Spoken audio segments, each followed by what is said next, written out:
노동자들이 파업을 했을 때 그 자리에 군병력을 대체 투입한다면 어떨까요? 실제로 철도노조가 파업을 벌일 때마다 정부는 군 기관사를 대거 투입했고 별도의 급여까지 챙겨준 것으로 드러났습니다.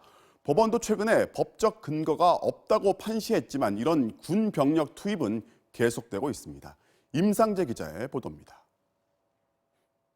지난 2016년 처우 개선 등을 요구하며 철도노조가 74일간의 파업을 벌일 당시 정부는 군병력 460여 명을 대체 인력으로 투입했습니다.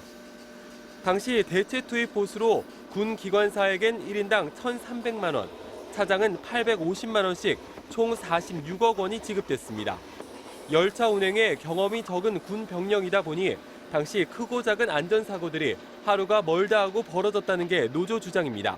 거의 이틀에 한 번씩 안전사고가 발생을 했습니다. 열차 운행할 기회가 없죠. 자격만 가지고 있을 뿐이고 군에서 직접 열차를 운행하고 있지는 않기 때문에. 이후 철도노조는 군 병력 대체 투입이 위법하다며 국가배상 소송을 냈고 지난 3월 법원은 정부의 고의나 과실은 없어 배상 책임은 없다고 해도 파업은 국가 재난도 비상 상황도 아니어서 군 투입은 법적 근거가 없다고 판시했습니다. 하지만 판결 이후 지난달 철도노조 파업에도 군 병력은 또 투입됐습니다.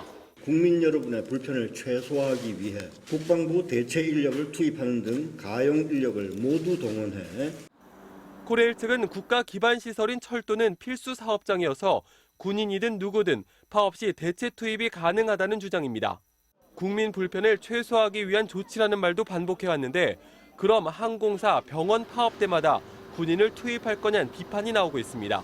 병원에서 파업이 일어나면 간호장교를 투입하고 항공사에서 파업이 일어나면 공군장교를 투입하겠다는 것입니까? 군이 임의적인 조치를 통해서 헌법상에 보장되어 있는 노동상권을 위협하는. 철도노조는 파업 시 군 병력이 또 투입되면 국토부와 국방부 장관 등을 직권 남용 혐의로 고발하겠다는 입장입니다. MBC 뉴스 임상재입니다.